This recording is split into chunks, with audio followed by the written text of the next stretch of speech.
ರಾಜ್ಯದ ಹಲವೆಡೆ ಮುಂಗಾರು ಮಳೆ ಆರ್ಭಟ ಮುಂದುವರೆದಿದ್ದು ಅವಾಂತರಗಳು ಕೂಡ ಹೆಚ್ಚಾಗಿವೆ. ಬಹುತೇಕ ಜಲಾಶಯಗಳು ತುಂಬಿ ತುಳುಕುತ್ತಿದ್ದು ಅಪಾರ ಪ್ರಮಾಣದ ನೀರು ಹರಿಸಲಾಗ್ತಿದೆ. ನದಿ ಪಾತ್ರದ ಮನೆಗಳು, ಮಠಗಳು, ಮಂದಿರಗಳು ಮುಳುಗುತ್ತಿವೆ. ಇನ್ನೊಂದು ಕಡೆ ನೂರಾರು ಎಕರೆಯಲ್ಲಿ ಭೂಕುಸಿತವು ಸಹ ರಾಜ್ಯದಲ್ಲಿ ಸಂಭವಿಸಿದೆ.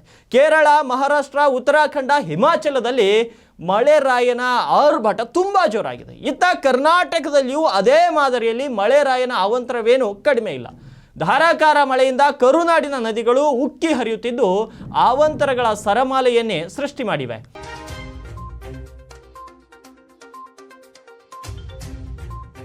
ರಾಜ್ಯದಲ್ಲಿ ಮುಂದುವರೆದ ಮಹಾಮಳೆ ಜನಜೀವನವನ್ನ ಅಸ್ತವ್ಯಸ್ತಗೊಳಿಸಿದೆ.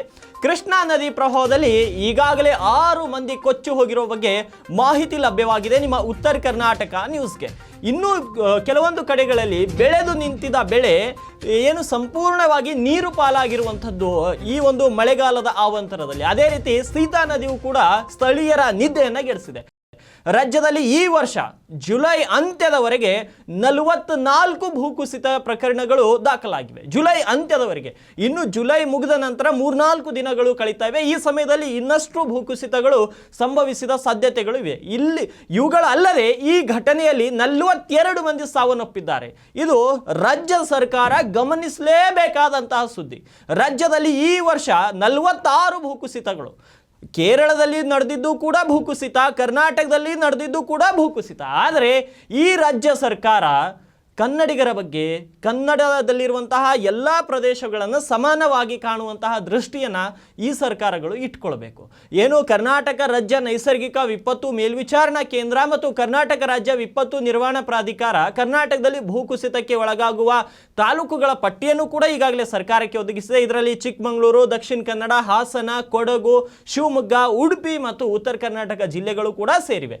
ಈಗಾಗಲೇ ಭೂಕುಸಿತ ಸಂಭವಿಸಿದ್ದಕ್ಕೆ ಸಂಬಂಧಪಟ್ಟ ಹಾಗೆ ಏನು ಸಿದ್ದರಾಮಯ್ಯನವರು ಕೇರಳದವರಿಗೆ 100 ಮನೆ ಕಟ್ಟಿಸಿಕೊಡುವುದಾಗಿ ಹೇಳಿದ್ದಾರೆ. ಆದರೆ ರಾಜ್ಯದಲ್ಲಿ ನಡೆಯುತ್ತಿರುವ ಅವಾಂತರಗಳ ಕಡೆ ಸರ್ಕಾರಗಳು ಗಮನ ಹರಿಸಬೇಕು, ವಿರೋಧ ಪಕ್ಷಗಳು ಕೂಡ ಗಮನ ಹರಿಸಬೇಕು. ವಿರೋಧ ಪಕ್ಷಗಳು ಪಾದಯಾತ್ರೆಯಲ್ಲಿ ಬೀಸಿ, ಸರ್ಕಾರದವರು ಸಮಾವೇಶದಲ್ಲಿ ಬೀಸಿ. ಹಾಗಾದರೆ ಕನ್ನಡಿಗರ ಬಗ್ಗೆ ಧ್ವನಿ ಎತ್ತಬೇಕಾದವರು ಯಾರು? ಇವತ್ತು ಸರ್ಕಾರಗಳು ಜನರ ಬಗ್ಗೆ ಮಾತನಾಡಬೇಕು. ಆದರೆ ತಮಿಳುನಾಡು, ಕೇರಳದವರ ಬಗ್ಗೆ ಮಾತನಾಡಿದರೆ ಮಾನವೀಯತೆ ದೃಷ್ಟಿಯಿಂದ ಒಳ್ಳೆಯದು. ಆದರೆ ನಮ್ಮವರನ್ನು ನಿರ್ಲಕ್ಷ್ಯ ಮಾಡಿ ಅವರ ಬಗ್ಗೆ ಅಷ್ಟೊಂದು ಪ್ರೇಮ ತೋರಿಸುವುದು ಯಾತಕ್ಕೆ?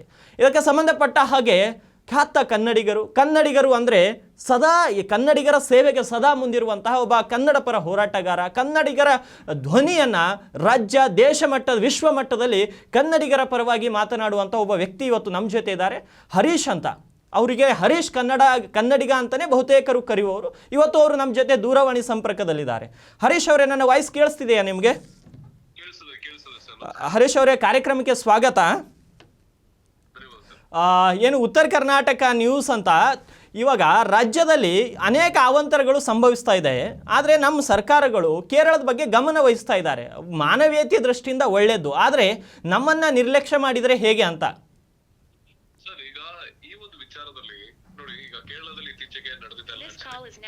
ಓಕೆ, ಈಗ ನಿಮ್ಗೆ ಗೊತ್ತಿರೋ ಹಾಗೆ ಕೇರಳದಲ್ಲಿ ಅಂದ್ರೆ ವಾಯನಾಡಲ್ಲಿ ಲ್ಯಾಂಡ್ ಸ್ಲೈಡ್ ಆಗಿ ಸಾಕಷ್ಟು ಜನ ಸಾವನ್ನಪ್ಪಿದ್ದಾರೆ. ಬೇಜಾರಿದೆ, ಸಂತಾಪ ಇದೆ, ದುಃಖ ಇದೆ. ಓಕೆ, ಇಲ್ಲಿ ಬರೀ ರಾಜಕೀಯದವ್ರ ಅಷ್ಟೇ ಅಲ್ಲ, ನಮ್ಮ ಸುದ್ದಿವಾಹಿನಿಗಳು ಕೂಡ, ಈ ಟಿವಿಯಲ್ಲಿ ಬರುವಂತಹ ಸುದ್ದಿವಾಹಿನಿಗಳು ಕೂಡ ಪ್ರಶ್ನೆ ಮಾಡುವಂತಹ ಒಂದು ಪರಿಸ್ಥಿತಿ ಬಂದಿದೆ ಇವತ್ತು. ಯಾಕೆ 3 ವಾರಗಳ ಹಿಂದೆ ಅಂಕೋಲಾದಲ್ಲಿ, ಉತ್ತರ ಕನ್ನಡದಲ್ಲಿ ಇರುವಂತಹ ಅಂಕೋಲಾ ಶಿರೂರು NH66 ಏನಿದೆ ಹೈವೇ, ಅಲ್ಲಿ RB ಏನು ಕನ್ಸ್ಟ್ರಕ್ಷನ್ ಅವರು ಇದ್ದಾರೆ, ಅವರು ಏನು ಹೈವೇನ ಕನ್ಸ್ಟ್ರಕ್ಟ್ ಮಾಡ್ಬೇಕಂದ್ರೆ ತುಂಬಾ ಅವೈಜ್ಞಾನಿಕವಾಗಿ ಆ ಒಂದು ರಸ್ತೆನ ನಿರ್ಮಾಣ ಮಾಡಿರ್ತಾರೆ. ಅವೈಜ್ಞಾನಿಕ ಅನ್ನೋದಕ್ಕಿಂತ ಹೆಚ್ಚಾಗಿ ಮೊದಲನೇದಾಗಿ ಹೇಳ್ಬೇಕಂದ್ರೆ ಸಾಕಷ್ಟು ಪರಿಸರ ಹೋರಾಟಗಾರರು ಹೇಳಿದ್ದಾರೆ.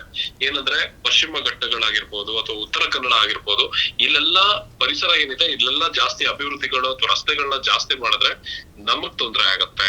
ಮುಂದೊಂದ್ ದಿನ ಪ್ರಾಣಿ ಪಕ್ಷಿಗಳಿಗೆ, ನಾಡಲ್ಲಿರೋ ಜನಗಳಿಗೆ ತುಂಬಾ ತೊಂದರೆ ಆಗತ್ತೆ, ಲ್ಯಾಂಡ್ ಸ್ಲೈಡಿಂಗ್ ಆಗತ್ತೆ ಅಂತ. ಆದ್ರೂ ರಾಜಕಾರಣಿಗಳ ಅದ್ ಯಾವುದೇ ಪಕ್ಷಗಳು ಬಂದ್ರು, ಇಲ್ಲಿ ನೋಡಿ, ಒಂದು ಕೇಳಿಸ್ಕೊಡಿ ಸರ್ ನೀವು, ಕರ್ನಾಟಕದಲ್ಲಿ ಯಾವುದೇ ಒಂದು ಪಕ್ಷ ಅಧಿಕಾರಕ್ಕೆ ಬಂದ್ರು ಸಹ ಅವ್ರಿಗೆ ಕರ್ನಾಟಕದ ಜನರ ಹಿತಾಸಕ್ತಿ ಬಗ್ಗೆ ಒಂದು ಚೂರು ಕೂಡ ಯೋಚನೆ ಇಲ್ಲ. ಹೌದು, ಅಲ್ಲ, ಇವಾಗ ಅವರು ಅಧಿಕಾರಕ್ಕಾಗಿ ಒಬ್ರು ಸಮಾವೇಶ ಮಾಡ್ಲಿಕ್ಕೆ ಹೊರಟಿದ್ದಾರೆ, ಇನ್ನೊಬ್ರು ಪಾದಯಾತ್ರೆಯನ್ನ ಮಾಡ್ಲಿಕ್ಕೆ ಹೊರಟಿದ್ದಾರೆ. ಅವರಿಗೆ ಅಧಿಕಾರಕ್ಕಿಂತ ಇವಾಗ ಅಧಿಕಾರನೇ ಹೆಚ್ಚಾಗಿ ಹೋಗಿದೆ. ಆದರೆ ಅವ್ರನ್ನ ಗೆಲ್ಲಿಸಿದಂಥ ಜನಗಳ ಪರಿಸ್ಥಿತಿ ಏನಿದೆ ಅಂತ ಅರ್ಥ ಮಾಡಿಕೊಳ್ಳೋದು ಅವರ ಮೊದಲ ಕರ್ತವ್ಯವಾಗಬೇಕು. ಸರ್ ನೋಡಿ, ಈಗ ಕಾಂಗ್ರೆಸ್ ಗೆದ್ದಿರೋದು ಕರ್ನಾಟಕದಲ್ಲಿ. ಹೌದು. ನೀವು ಹೋದ್ರೆ BTM ಬೆಂಗಳೂರಲ್ಲಿರೋ BTM ಲೇಔಟ್, ಮಡಿವಾಳ, ಇಲ್ಲೆಲ್ಲ ಹೋದ್ರೆ ಸಾಕಷ್ಟು ಮಲಯಾಳಿಗಳಲ್ಲಿದ್ದಾರೆ. ಮತ್ತೆ ಸಾಕಷ್ಟು ಈಗ ನಮ್ಮಲ್ಲೇ ಇರುವಂತಹ ಸಾಕಷ್ಟು ಮಲಯಾಳಿ ನಾಯಕರು ಯಾರೆಲ್ಲ ಇದ್ದಾರೆ ಬೆಂಗಳೂರಲ್ಲೇನೆ, ಅವರೆಲ್ಲರೂ ಕೇರಳದಲ್ಲಿ ಜನ ತೀರ್ಕೊಂಡಿದ್ದಾರೆ ಅಂತ ಅಲ್ಲಿಗೆ ಸಂತಾಪ ಸೂಚಿಸ್ತಿದ್ದಾರೆ. ಆದ್ರೆ ನಾವ್ ಕೇಳ್ತಿರೋದೇನ, ನೀವು ಸೂಚಿಸಿ ಬೇಜಾರಿಲ್ಲ. ಆದ್ರೆ ಉತ್ತರ ಕನ್ನಡದಲ್ಲೂ ಕೂಡ, ಶಿರಾಡಿ ಘಾಟಲ್ಲೂ ಕೂಡ, ಚಾರ್ಮಡಿ ಘಾಟಲ್ಲೂ ಕೂಡ ಲ್ಯಾಂಡ್ಸ್ಲೈಡ್ ಎಷ್ಟೋ ಜನ ತೀರ್ಕೊಂಡಿದ್ದಾರೆ. ಅವ್ರ ಮೇಲೆ ಯಾಕೆ ನಿಮಗ್ ಕನಿಕರ ಬರ್ತಿಲ್ಲ? ಅಲ್ವಾ? ಈಗ ನಮ್ಮವರಲ್ಲೂ ಕೂಡ ಒಂದಿಷ್ಟು ಜನ ಕೇಳ್ತಾರೆ, ಏನು ಈ ಟೈಮಲ್ಲಿ ನೀವು ಕರ್ನಾಟಕ ಕೇರಳ ಅಂತ ಮಾಡ್ತೀರಾ, ಮೊದಲು ಮನುಷ್ಯತ್ವದ ಬಗ್ಗೆ ಮಾತಾಡಿ ಅಂತ. ಅದು ಮನುಷ್ಯ ಅಲ್ಲಲ್ಲ, ನಾವು ಮನುಷ್ಯತ್ವದ ಪರವಾಗಿದ್ದೀವಿ, ಎಂದೂ ಕೂಡ ನಾವು ಮನುಷ್ಯತ್ವದ ವಿರೋಧಿಗಳಲ್ಲ ಹರೀಶ್ ಅವರೇ. ಇವರು ಈ ರಾಜಕಾರಣಿಗಳು, ಅಧಿಕಾರಿಗಳು, ಕೆಲವೊಂದು ದೊಡ್ಡ ದೊಡ್ಡ ಉದ್ಯಮಿಗಳು ಅವರ ಸ್ವಂತ ಬೇಳೆ ಬಯಸಿಕೊಳ್ಳಲಿಕ್ಕಾಗಿ ಎಲ್ಲೊಂದು ದೊಡ್ಡ ದೊಡ್ಡ ಪ್ರಾಜೆಕ್ಟ್ಗಳನ್ನ ಮಾಡ್ತಾರೆ. ಆದರೆ ಅದರಿಂದ ಎಫೆಕ್ಟ್ ಆಗೋದು ನಮ್ಮ ಕನ್ನಡದ ಭಾಗದವರಿಗೆ. ಯಾಕಂದರೆ ಗುಡ್ಡ ಪ್ರದೇಶಗಳಲ್ಲಿ ದೊಡ್ಡ ದೊಡ್ಡ ಕಾರ್ಖಾನೆಗಳು, ದೊಡ್ಡ ದೊಡ್ಡ ಹೈವೇಗಳು ಕಟ್ಟಿದ್ರೆ ಎಫೆಕ್ಟ್ ಖಂಡಿತ ಆಗೇ ಆಗತ್ತೆ ಹರೀಶ್. ಸರ್, ಈಗ ನಿಮಗೆ ಇವಾಗ ನೋಡಿ, ಈಗ ವಾಯನಾಡಲ್ಲಿ ಏನ್ ನಡೆದಿದೆಯಲ್ಲ, ಇದು 15 ವರ್ಷಗಳ ಹಿಂದೆನೆ ಅಲ್ಲಿರುವಂತಹ ಪರಿಸರ ಹೋರಾಟಗಾರರಾಗಿರ್ಬೋದು ಅಥವಾ ಸಾಕಷ್ಟು ಜನ ಹೇಳಿದ್ರು, ವಾಯನಾಡ್ ರೆಸಾರ್ಟ್ ಮಾಡೋದಾಗಿರ್ಬೋದು, ಅನಧಿಕೃತವಾಗಿ ಬಿಸ್ನೆಸ್ ಮಾಡೋದ್ರಿಂದ ಮುಂದೊಂದ್ ದಿನ ಇದು ಲ್ಯಾಂಡ್ ಸ್ಲೈಡ್ ಆಗತ್ತೆ ಅಂತ. ಆದ್ರೆ ಸರ್ಕಾರ ಅದಕ್ಕೆ ಬೆಂಬಲಿಸ್ಲಿಲ್ಲ. ಮತ್ತೆ ಅಲ್ಲಿರೋ ಜನನು ಕೂಡ ಇಲ್ಲ, ಅಭಿವೃದ್ಧಿ ಬೇಕು, ಮುಂದೆ ಏನಾಗುತ್ತೋ ಅದ್ ನಮ್ ಬೇಡ ಅನ್ನೋ ಒಂದು ನಿರ್ಲಕ್ಷ್ಯ ವಾಯನಾಡು ಇಡೀ ವಾಯನಾಡಕ್ಕೆ ಮುಚ್ಕೊಂಡು ಹೋಗಿದೆ. ಇದೇ ಪರಿಸ್ಥಿತಿ ಕರ್ನಾಟಕದಲ್ಲೂ ಮುಂದಿನ ದಿನ ಬರುತ್ತೆ. ಆದ್ರೆ ಇವ್ರು ಏನ್ ಮಾಡಕ್ ಹೊರಟಿದಾರೆ ಅಂದ್ರೆ, ಇವತ್ತಿನ ಸರ್ಕಾರ, ಹಿಂದಿನ ಸರ್ಕಾರ ಹುಬ್ಳಿ ಅಂಕೋಲ ರೈಲ್ವೆ ಲೈನ್ ಮಾಡೋಣ ಅಂತ ಹೊರಟಿದ್ರು. ಸೊ ಅದನ್ನಲ್ಲೂ ಕೂಡ ನಾವು ವಿರೋಧಿಸಿದ್ವಿ. ಯಾಕೆಂದ್ರೆ ಅದು ಮಾಡಿದ್ರು ಲ್ಯಾಂಡ್ ಸ್ಲೈಡಿಂಗು ಆಗತ್ತೆ, ಕಾಡು ನಾಶ ಆಗತ್ತೆ. ಮತ್ತೆ ನಿಮ್ಗೆ ಗೊತ್ತಿರ್ಲಿ, ಇಡೀ ಒಂದು ಭಾರತದಲ್ಲಿ ಪಶ್ಚಿಮ ಘಟ್ಟಗಳು ಜಾಸ್ತಿ ಇರೋದು ಕರ್ನಾಟಕದಲ್ಲಿ. ಹಿಮಾಲಯಕ್ಕಿಂತನೂ ಹಳೇದಾಗಿರುವಂತಹ ಯಾವ್ದಾದ್ರು ಒಂದು ಘಟ್ಟ ಇದೆ, ಅದು ಪಶ್ಚಿಮ ಘಟ್ಟ. ಹಿಮಾಲಯಕ್ಕಿಂತ ಹಳೇದು ನಮ್ಮ ಪಶ್ಚಿಮ ಘಟ್ಟ. ಜೈವ ವೈವಿಧ್ಯ ಇರುವಂತಹ ಒಂದು ಜಾಗ ಏನಿದೆ, ಇಲ್ಲೇ ಏನಕ್ಕೆ ಎಲ್ರಿಗೂ ಕಂಡಿದೆ ಅಂದ್ರೆ, ಇಲ್ಲಿ ಇವ್ರು ಬಿಸ್ನೆಸ್ ಮಾಡ್ಬೇಕಷ್ಟೇ. ಸೊ ಈಗ ಎಲ್ಲರೂ ಪರಿಸರ ಹೋರಾಟಗಾರರು ಇವಾಗ್ಲೂ ವಾರ್ನಿಂಗ್ ಕೊಡ್ತಾ ಇದಾರೆ. ಮೊನ್ನೆ ಖುಷಿ ಆಯ್ತು, ಈ ಸರ್ಕಾರದಲ್ಲಿ ಇರುವಂತಹ ಪರಿಸರದ ಬಗ್ಗೆ ಒಬ್ಬರಾದ್ರೂ ಯೋಚನೆ ಮಾಡ್ತಾರೆ ಅಂತ ನನಗನ್ಸೋ ತರ ಈಶ್ವರ್ ಖಂಡ್ರೆ ಅವರು ಸ್ವಲ್ಪ ಪರಿಸರದ ಬಗ್ಗೆ ಅವ್ರಿಗೆ ಕಾಳಜಿ ಇದೆ. ಮತ್ತೆ ಅವರು ಹೇಳಿದ್ದಾರೆ, ಇಲ್ಲ ಇಲ್ಲಿ ಅನಧಿಕೃತವಾಗಿ ಯಾರೆಲ್ಲ ರೆಸಾರ್ಟ್ ಗಳು ಮಾಡಿದ್ದಾರೆ ಕರ್ನಾಟಕದಲ್ಲಿ ಪಶ್ಚಿಮ ಘಟ್ಟಗಳೆಲ್ಲ, ಅವ್ರು ಅದನ್ನೆಲ್ಲ ನಾವು ಮಾಡ್ತೀವಿ, ರದ್ದು ಮಾಡ್ತೀವಿ ಅಂತ ಹೇಳಿದ್ದಾರೆ. ಹೌದು, ಹೇಳಿಕೆಯನ್ನ ನೀಡಿದ್ದಾರೆ. ಹೇಳಿಕೆಗೆ ಸೀಮಿತವಾಗಬಾರ್ದು ಅನ್ನೋದೇ ನಮ್ಮ ಉದ್ದೇಶ. ಹೇಳಿಕೆಗಳನ್ನ ನೀಡಿ ಅವತ್ತೊಂದು ದಿನ ಏನು ಪತ್ರಿಕೆಗಳಲ್ಲಿ, ಮಾಧ್ಯಮಗಳಲ್ಲಿ ಸುದ್ದಿ ಆಗೋದು, ನಂತರ ಅವುಗಳನ್ನು ನಿರ್ಲಕ್ಷ್ಯ ಮಾಡೋದು ಸರಿಯಲ್ಲ. ರಾಜ್ಯದ ಪ್ರತಿಯೊಬ್ಬರ ಹಿತಾಸಕ್ತಿ ಕಾಪಾಡೋದು ಇವ್ರುಗಳ ಕೆಲಸ ಆಗ್ಬೇಕು. ಹೌದು, ನಿಜ, ನೀವು ಹೇಳಿದ್ ನಿಜನೇ. ಯಾಕಂದ್ರೆ ಎಲ್ಲರೂ ಅದನ್ನೇ ಅಲ್ವಾ ಮಾಡ್ತಿರೋದು. ಹೌದು. ಇವಾಗ ನೋಡಿ, ಇದೇ ಕೇರಳದಲ್ಲಿ ನೋಡಿ, ಅವ್ರು ವಾಯನಾಡಲ್ಲಿ ಅಷ್ಟೇ ಮಾಡ್ಕೊಂಡಿರೋದು. ಆದ್ರೆ ಕೇರಳದಲ್ಲಿ ಸಾಕಷ್ಟು ಇನ್ನು ಪರಿಸರ ಜಾಗಗಳು ಇನ್ನ ಅವ್ರವ್ರ ಘಟ್ಟಗಳಿಂದ ಉಳಿಸ್ಕೊಂಡಿದ್ದಾರೆ. ತಮಿಳ್ನಾಡು ಸಹ ಆಯ್ತಾ.